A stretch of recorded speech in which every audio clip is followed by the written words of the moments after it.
I'm glad that I made the assumption that other people will ask the fundamental questions, and I can rely on a lot of people going before me to have provided the context for a much more specific questions. And we've kind of had, I think, Ella mentioning resources for the cities that are going to be there or the ones that are growing.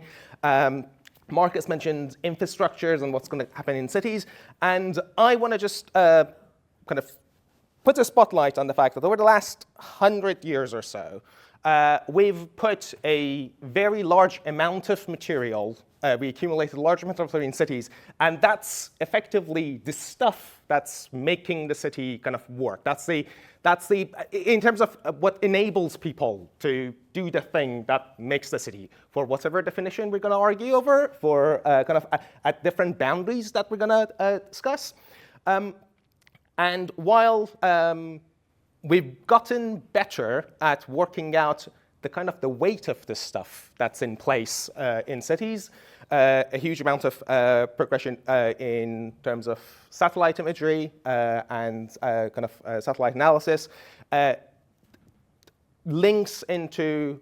from particularly urban scaling, on being able to predict or have a theory for what volume of space is going to be associated with the number of people that we're going to have in those cities. We are terrible at knowing what goes into providing them, what differences will kind of underlie the quality of that kind of infrastructure, the buildings, the transport network, the services that's there. And as such, what is the kind of minimum material or type of material that we're going to need to provide basic kind of decent living standards, or what even kind of that means. So we have a terrible, we've had a terrible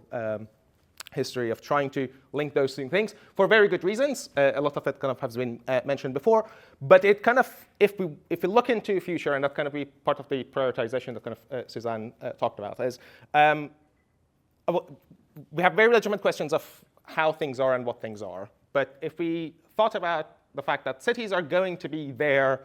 they've been around for a long time, and the big ones we know about have been here for a long time and are going to be there in place for a long time, and they're going to have added new ones to that list. They're probably going to be there outlasting us by 2100.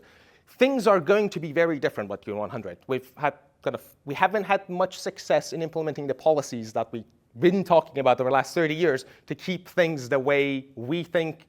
they were in the 1990s to 2050s, with the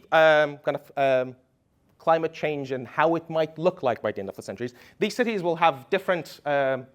problems with resilience, and there will be different materiality in how we will provide that resilience, and there will be lock-in in some of those pathways and decisions we make. And one of the problems is, as kind of Martin pointed out, what buildings are. Those decisions are being made by mostly engineers at a building level,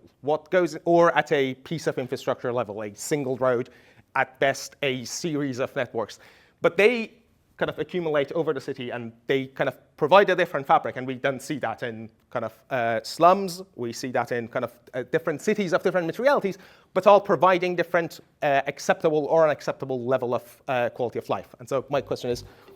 how do we, what is it made of, how does it, and what pathways are kind of stuck there?